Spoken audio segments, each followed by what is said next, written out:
દુનિયામાં કોઈ પણ જગ્યાએ બાપુ જાઓ તમે, દીકરીને વધારેમાં વધારે કોઈ વાલો હોય તો એનો બાપ વાલો છે, અને બાપને જો કોઈ વધારેમાં વધારે વાલું હોય તો એની દીકરી વાલી છે. મેં પોતાએ બાપુ તમારા આશીર્વાદથી એક કવિતા લખેલી, અને દીકરી માટે લખેલી કે જેના ઘરે દીકરી હોય એના ફળિયા જોજો. અને એ મારા ભાઈબંધ અમદાવાદના વિશાલભાઈ પંડ્યા, એમની દીકરી માટે મેં આ કવિતા લખી છે બાપુ. શબ્દો સાંભળજો, બે કડી આપને સંભળાવું આયા.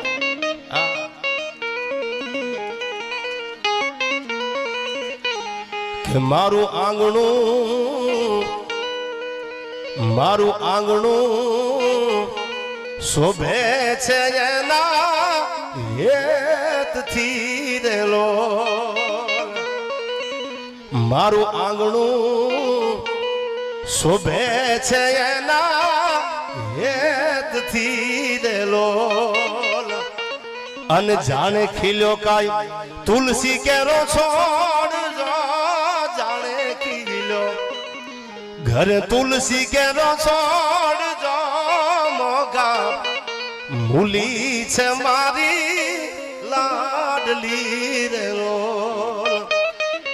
મોગા મૂલી છે મારી દીકરી રેલો.